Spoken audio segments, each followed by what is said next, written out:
মাম্মাম, ক্যালপল খেয়েছো? হ্যাঁ খেয়েছি রে। আমার তো সকাল থেকে মাথা ব্যথা হচ্ছে। হ্যাঁ ডায়েট মাথা তো স্টার্ট করে দিয়েছো, কিছু খাচ্ছ না। শরীরটা দেখো। ওজনটা অনেক বেড়ে গেছে রে বাবা, এই জন্য। তা বলে কি ভুগবে নাকি? এবার ডায়েটটা কেমন করছো একটু শুনি। না খেয়ে কি না করছো? না না খেয়ে না, খেয়েছি খেয়েছি। আজকে তো এমনিও মঙ্গলবার, মঙ্গলবার তো এমনিও সেরকমভাবে কিছু খাই না। ওই তো সকালবেলা একটুখানি দুধ দিয়ে, তোর ওই ছোটো এরকম একটা বোল আছে না, হুম। একটু দুধ দিয়ে অল্প একটু মুসলি খেলাম। মুসলি খাওয়ার পরে তারপরে ওই এক টুকরো আপেল খেলাম, বাকি 3 টুকরো বাবাকে দিলাম। তারপর দুপুরবেলা খেলাম হচ্ছে তোর আজকে পুজোতে দেরি হলো, আজকে আমি চাটা আর কিছু খাই। এমনিও রচা খাই, দুধ ছাড়া এমনি হুম। মনে হয় গরম জলই খাচ্ছি। মেথি জলটা খেলাম প্রথমে, মেথিটা ছেঁকে নিয়ে 110 গরম জলে ওটা খেলাম, জলটা খেলাম। হ্যাঁ। হুম। তারপর হচ্ছে তোর তার কিছুক্ষণ পর ওই দুধে এরকম বাটিতে ওই মুসলিটা খেলাম। তার বেশ কিছুক্ষণ পর, মানে বেশ অনেক ঘন্টা পরে ওই এক টুকরো আপেল খেলাম, তোর বাবাকে 3 টুকরো দিয়ে দিলাম। তারপর দুপুরবেলা ওই কয়েক টুকরো পেঁপে খেয়েছি, কয়েক টুকরো না, বেশ 8-9 টুকরো পেঁপে খেয়েছি, আর একটা সিঙ্গাপুরি কলা খেয়েছি। কলা খারাপ হয়ে যাচ্ছিলো, তোদেরকে তো সকালবেলা ব্রেকফাস্টে দিয়ে দিলাম কলা। খারাপ না হলে খেতে না? সেটা চিন্তা করে দেখতাম আমি। এখন একটু র চা খেলাম, ব্যাস। রাত্রিবেলা একটু দুধ দিয়ে কেলক্স খেয়ে নেবো, এই আর কি। এমনি তো বজরংবলির দিন তো আমি এভাবেই থাকি। তো এইটুকু তো হবে। আমার খেতে পাচ্ছে না, খেতে পায় না, ভালো লাগছে না কিছু, এভাবেই।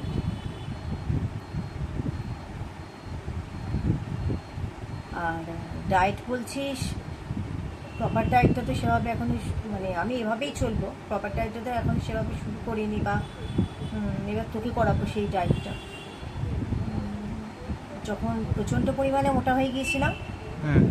আবার হতে শুরু করেছি, তো একেবারে তোর রোগা হয়তো কততে 56তে তো চলে গেছিলাম, 56 কেজিতে। হুম। হুম। কত 80 না 82 কিলো হয়ে গেছিল, না 82 কেজি হয়ে গেছিল আমার, না বাবা, আমার হাঁটতে চলতে ব্যথা হতো। মনে ওটা মনে নেই। হ্যাঁ। তো কত মানে যে ডাক্তারের কাছেই যেতাম, মানে চিকিৎসার জন্য আর কি, মানে অনেক রকমের তো রোগ আছে আমার শরীরে, A to Z তো অনেক রোগই আছে। তো সব ডাক্তারই একটা কথাই থাকতো কি, রোগা হও রোগা হও রোগা হও। আর রোগা কীভাবে হবে সেটা কিন্তু বলতো না। আমার খাওয়া তো বেশি কোনো দিনই না, যে এত এত খাচ্ছি সেটা কোনো দিন না, খাওয়া বরাবরই অল্প। তারপরে নার্ভের ডাক্তারের কাছে গেলাম, সে আমাকে বলে দিল কীভাবে আমি খাবো, তবে আস্তে আস্তে আস্তে করে কিন্তু কমতে থাকলো হুম। অদ্ভুতভাবে। উনি আমাকে ফার্স্ট বললেন হচ্ছে হ্যাঁ, ওনার কাছে যখন আমি গেছিলাম তখন 82 ছিল আমার। তো উনিও ফার্স্ট কথা বললেন যে মা তুমি রোগা হও, কিন্তু এবার কীভাবে রোগা হবো, তারপর উনি বললেন যে সব প্রথমে ফার্স্ট হচ্ছে সিদ্ধ খাও, তুমি সব সিদ্ধ খাও। এবার সিদ্ধর মধ্যে তুমি সব রকমের মশলা দিতে পারো, মানে সব রকমের মশলা তুমি যা যা মশলা আমরা ইউজ করি ধর রান্নার সময়, হুম। সব মশলা তুমি খেতে পারো, কিন্তু ওই তেল বলো, মাখন বলো, ঘি বলো, সেগুলো তুমি খাবে না। তারপরে সাদা কোনো জিনিস, সব রকমের জিনিস তুমি বর্জন করো। যেমন হচ্ছে তোর ওই সাদা চালের ভাত বল, হুম। হুম। ময়দা বল, আহ, সে ময়দার যত জিনিস আছে, হুম, বিস্কুট থেকে আরম্ভ করে পাউরুটি বল, সাদা চালের ভাত বল, মানে সব কিছু সব কিছু, চাউ টাউ থেকে পাস্তা, মানে সব কিছু আর কি। যদিও পাস্তাটা সুজির, ঠিক আছে, মানে এগুলো সব কিছু আমায় বাদ দিতে বললেন।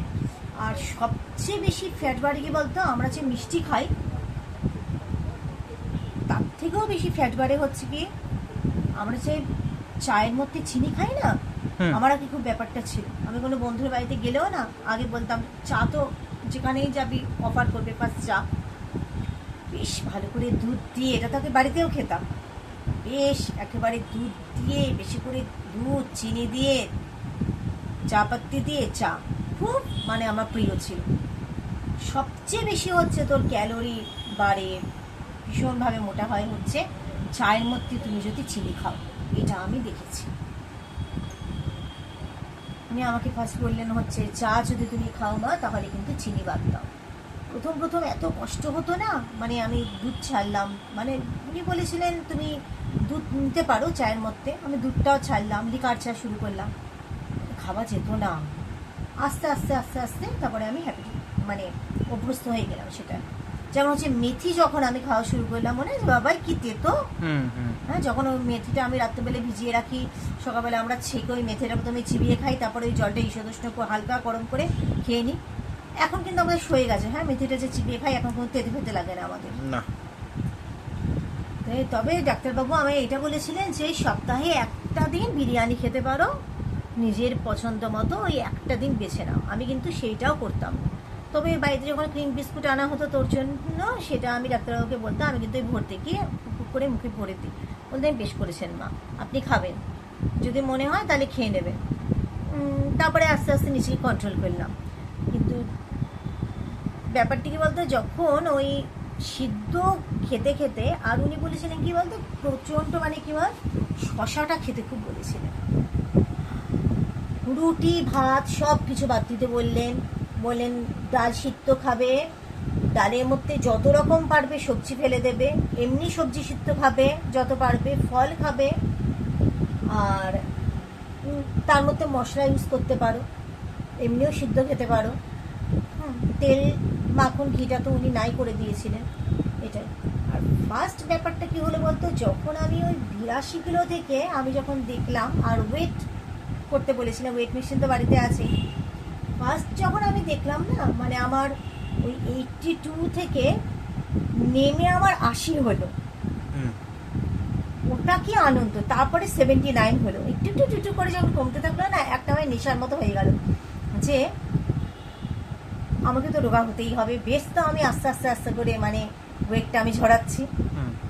প্রথম প্রথম যখন তোদের রান্না করে দিতাম না, তখন কোনোদিনই সেইভাবে আমি মানে ওই রকমভাবে খাদ্যরসিক নই যে খাবারটা আমায় খেতেই হবে, কিন্তু তাও কিছু কিছু জিনিসে আমার, যেমন পরোটা খুব প্রিয়, তো যে কোনো ধরনের পরোটা খুব ভালোবাসি, তো তোদের যখন দিতাম তখন মনে হতো ইস তোদের দিচ্ছি আমি পারছি না খেতে, এই যে ব্যাপারটা। বা বাড়িতে পান্তা এলে কিছু কিছু জিনিস যেগুলো ভালোবাসি সেগুলো যখন খেতে পারতাম না, প্রথম প্রথম একটু কেমন একটা লাগতো। তারপরে কিন্তু আস্তে আস্তে আস্তে আস্তে ব্যাপারটা এমন হয়ে গেল না খাবো না। প্রথম কথা, রোগা হতে গেলে ফার্স্ট জিনিসটা যেটা দরকার হবে সেটা হচ্ছে কন্ট্রোল। খাবো না, নিজেকে কন্ট্রোল করো, একদম নিজেকে একদম দৃঢ় প্রতিজ্ঞ, ব্যাস আমাকে রোগা হতেই হবে, নিজেকে কথা দিতে হবে, ব্যাস এত কিলো হয়ে আমাকে দেখাতেই হবে নিজেকে। আর ওই 15 দিন অন্তর অন্তর একদম ওয়েট মেশিন রাখো বাড়িতে, তো ওয়েট তুমি হ্যাঁ ওয়েট মাপো, একটা চার্ট করো, অবশ্যই তুমি একটা রাখো, ডায়েরি রাখো, সেখানে হচ্ছে ওয়েটটা রাখো। আর মাঝখানে প্রচণ্ডভাবে মিষ্টি খেয়ে নিয়েছিলাম, যেটা আমি একদম খাই না, এই মিষ্টি খেয়ে খেয়ে ওয়েটটা খুব বেড়ে গেছে, মারাত্মক বেড়ে গেছে ওয়েটটা। আমি ওই 56তে নিয়ে এসেছিলাম আমি। ডাক্তারবাবু আমাকে যখন দেখতেন তখন আমায় ডাক্তারবাবু বলেছিলেন যে আমার সবচেয়ে বাধ্য পেশেন্ট, যে এত সুন্দর মানে দেখে মনে হয় যে কলেজ গার্ল, এখন দেখে মনে হচ্ছে যে ও ওয়েটটা এত সুন্দর আর এত ভালোভাবে মেনটেন করেছে এবং আমার সব কথা শোনে। এখন দেখ আমার এই তো কবে মাপলি, আজকেই তো সকালে মাপলি না, 65 না মাপলি, তো এটা 70 হতে কতক্ষণ লাগবে আমি যদি মেনটেন না করি? 2 দিন। মানে অদ্ভুত ব্যাপারটা, মানে আমাদের কিন্তু ওয়েট গেইন খুব ফাস্ট হয়, কিন্তু অথচ দেখ যখন আমরা কমাই কত কষ্ট করি, একটু আস্তে আস্তে আস্তে করি কিন্তু ওয়েটটা আমাদের ঝরতে থাকে, এটা কিন্তু ঠিক না। যেমন আমাদের ওয়েটটা গেইন খুব ফাস্ট হচ্ছে, তেমনিভাবে আমরা কষ্ট করছি ফটাফট ফটাফট নামুক না। আর আমার যেহেতু হচ্ছে নার্ভের একটা প্রবলেম আছে, প্রচণ্ড পরিমাণে ব্যথা হয়, শুয়ে পড়লে উঠতে পারি না, এই যে হাত হাত টেনেছে তুলছিস, এখন তো সেটাতেও উঠতে পারছি না, এমন অবস্থা, শোয়াটা আতঙ্ক হয়ে গেছে। এই জন্য আমার একটা যেটা প্রবলেম হচ্ছে কি, সেটা হচ্ছে আমি তো জিমও করতে পারবো না, জিমে যেতে পারবো না, তাহলে অনেক ফাস্ট হচ্ছে ওয়েটটা আমি ঝরাতে পারতাম, তাই না? কোল্ড ড্রিঙ্কস এগুলো সব বন্ধ একদম, মানে চিনি জাতীয় জিনিস তুমি বন্ধ করে দাও একদম, সাদা মানে ময়দা টাইপের জিনিস এগুলো বন্ধ করে দাও, যত পারো তুমি ফল খাও, ফ্রি হ্যান্ড এক্সারসাইজ তুমি করো, তাই তো, এগুলো তুমি করো, আর সিদ্ধ খাও, যত পারো সিদ্ধর মধ্যে থাকো, আর যদি ভাতও খাও তাহলে একটা কথাই বলবো, ভাত যদি খেতে হয় ওই মেপে তুমি ভাত খাও, অনেকে আছে না ভাত ছাড়া রাখতে পারবে না, টক দই দিয়ে ভাত খাও বা সিদ্ধ ডাল দিয়ে তুমি ভাত খাও, এই মাছ মাংস এভরিথিং তুমি এগুলো খাও। আর একটা জিনিসই, এটা কিন্তু ডাক্তার আমায় কোনোদিনও বলেনি, ডাক্তারবাবু, আমি নিজে থেকে করেছিলাম, কিন্তু অসুস্থ হয়ে গিয়েছিলাম, আমি ওই ইউটিউব থেকে ব্যাপারটা করতে গিয়েছিলাম, কেটো ডায়েট, সেটা কিন্তু আমি প্রচণ্ড বাজে, কিন্তু কেটো ডায়েটে কিন্তু আমি 1 সপ্তাহে আমি 5 কিলো ওয়েট কমিয়েছিলাম, কিন্তু আমার বুকে পেন স্টার্ট হয়ে গিয়েছিল, কারণ ওই সবসময় ওই মাখন দিয়ে জিনিসটা, আমি কফিটাও মাখন দিয়ে গুলে খাচ্ছি, আমি ডিমটাও ভাবছি মাখন দিয়ে, আমার হার্টের ওপর খুব ব্যাপারটা হয়েছিল, বুকে পেন স্টার্ট হয়ে গেছে, আমি নিতে পারলাম না ব্যাপারটা, ওটা ফ্যাট, মানে কেটো ডায়েট ব্যাপারটা কি, ফ্যাটকে কাটে, লোহাকে কাটে যেমন ফ্যাটকে কাটে, কিন্তু ওটা করতে পারলে কিন্তু খুব ভালো, কেটো ডায়েটটা আমি পারলাম না, ওটা আমার মনে আছে, আমি 1 সপ্তাহে 5 কিলো কমিয়ে দিয়েছিলাম, ওটা ফটাফট নেমেছিল ওটা, আমি দেখলাম বাবা দরকার নেই, আস্তে আস্তে নামুক বাবা, সেটাই আমার ভালো। তো আজকে থেকে যেটা শুরু করছি এটাই, এই এখন দেখি এইভাবে আস্তে আস্তে করে ডায়েট করে এখন দেখতে চাই, ফ্রি হ্যান্ডগুলো করছি, আর হ্যাঁ যেটা ডাক্তারবাবু আমার ওই ব্যথার জন্য বলে দিয়ে ভুজাঙ্গাসনটা আমি চালিয়ে যাবো, এটা আমি দেখেছি, খাওয়া যদি আমি কন্ট্রোলে রাখি আর ভুজাঙ্গাসনটা করি, আমার ওয়েট কিন্তু কমতে থাকে, এটা আমি দেখেছি, তাই না? অনেকের আমি দেখেছি, যেমন আমি তোকে একটা ব্যাপারটা দেখেছি বাবাই, যে তুই কিন্তু খাওয়া কমালে, যদি এক্সারসাইজ না করিস তাহলে কিন্তু মানে যেমন ওয়েট আছে তেমনই থাকে, কিন্তু আমার একটা ব্যাপার দেখেছি, আমি যদি খাবার কমিয়ে দিই, সেটাতে কন্ট্রোল করি, আমি এক্সারসাইজ না করলেও আমার কিন্তু ফ্যাট ঝরে যায় একটু, এই একটা ব্যাপার। যাই হোক, ব্যাস, সামনে পূজা আসছে, সবাই মিলে জমিয়ে খাওয়া দাওয়া করবেই, সে করুক, কিন্তু তারপরে নিজেদের ওয়েট সম্বন্ধে কিন্তু সবাইকে খেয়াল রাখা উচিত একটা সময় পরে, তাই না? কারণ কি ওয়েট বাড়লে অনেক দিক দিয়ে অনেক প্রবলেম হয়, শরীরের ক্ষতি হয়, আর নানা রকমের রোগ হচ্ছে শরীরে বাসা বাঁধে, আর সবচেয়ে বড় কথা হচ্ছে আমার এই ব্যথা ট্যাথা আরও বেড়ে গেছে, কেন বলতো, বুঝতে পারছি ওয়েটটা বেড়ে গেছে বলে, এই জন্য আমি এখন থেকেই শুরু করে দিলাম, এই হচ্ছে ব্যাপার। ব্যাস, আমি ওয়েট কমাই, ওয়েট কমিয়ে ভালো থাকি, এটাই।